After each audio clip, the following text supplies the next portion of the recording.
We all love a good ghost story, the kind that makes you check under the bed before you sleep. We sit in dark cinemas watching families tormented by unseen forces, convinced it's all just fiction. But what if some of the most frightening films are rooted in terrifying reality?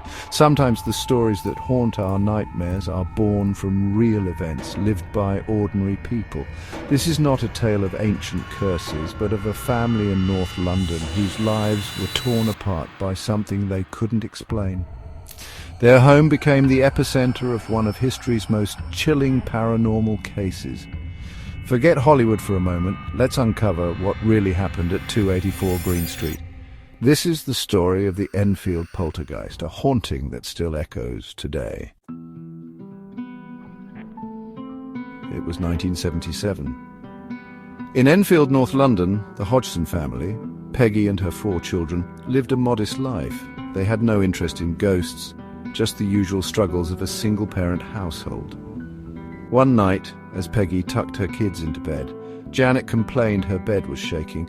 Peggy dismissed it, but the children insisted something was wrong. Moments later, a heavy chest of drawers slid across the floor by itself, right before Peggy's eyes. Fear gripped the family. This was no childish prank. They fled to their neighbours, desperate for help. Vic Nottingham, the neighbour, checked the house, only to hear strange knocking from inside the walls. The knocks grew louder, echoing through the house, impossible to trace. The Hodgsons realized they were facing something beyond explanation. The haunting had begun, and their lives would never be the same. The ordinary had become extraordinary overnight. The nightmare was only just beginning.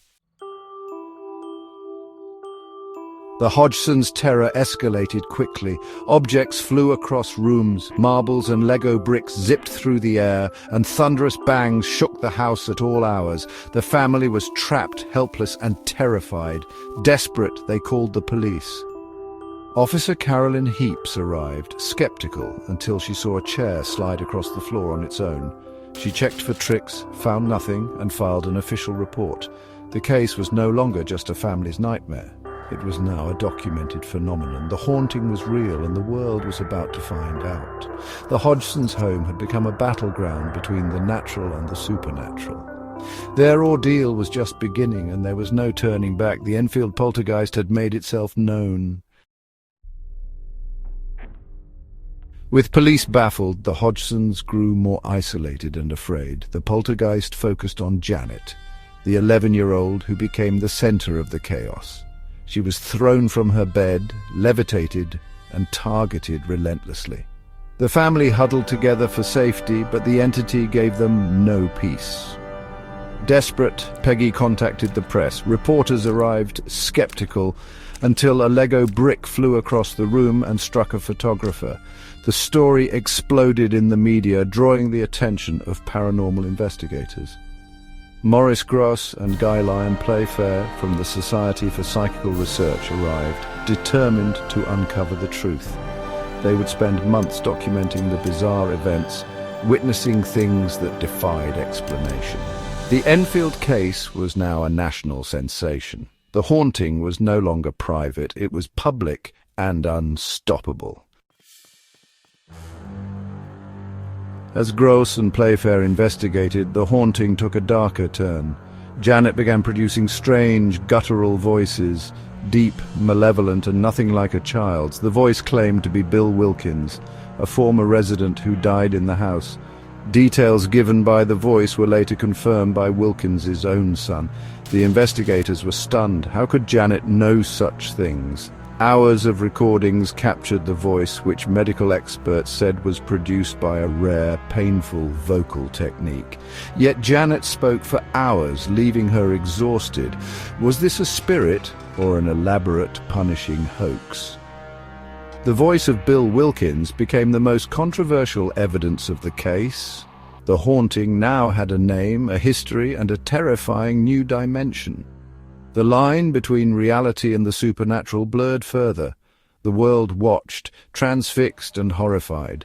The Enfield Poltergeist was no longer just a local mystery. It was a global phenomenon. The haunting intensified. Violence and chaos ruled the house. Furniture was overturned, beds upended, and Janet was nearly strangled by curtains. Fires broke out and extinguished themselves, metal bent and temperatures dropped suddenly. Levitations became more frequent, witnessed by neighbors and journalists. The family was exhausted, missing school, and on the brink of collapse. Investigators documented what they could, but proof was elusive. The Hodgsons were trapped in a nightmare, their suffering now a public spectacle. The haunting was relentless, and the world could only watch in disbelief. The house was no longer a home. It was a circus of fear. The Enfield Poltergeist had taken over every aspect of their lives. The Enfield case divided the world. Eyewitnesses and investigators insisted the haunting was real, citing dozens of witnesses and hours of recordings. Skeptics argued it was a hoax, pointing to moments when the children faked phenomena. Janet and Margaret admitted to faking some events under pressure, but insisted most were genuine. The confession cast doubt, but didn't explain everything. How could children create such chaos or mimic a deep, gruff voice for hours? The debate raged in the media and among experts. Even the investigators disagreed on what was real. The truth seemed to slip further away with every new revelation. The Enfield Poltergeist became a battleground for belief and skepticism. The mystery only deepened, leaving more questions than answers. The world was left to wonder what really happened on Green Street. The case drew the attention of Ed and Lorraine Warren, America's famed paranormal investigators. They believed the entity was not just a ghost, but a demonic force seeking to possess Janet. Their dramatic assessment raised the stakes, turning the haunting into a spiritual war. Some investigators criticized the Warrens, claiming they sensationalized the case. The Hodgsons, however, welcomed any help. The Warrens' brief visit cemented the case's place in paranormal history and inspired Hollywood's version of events. Their involvement added a new layer of controversy and intrigue. The Enfield Poltergeist was now legend. After 2 years, the haunting faded as mysteriously as it began.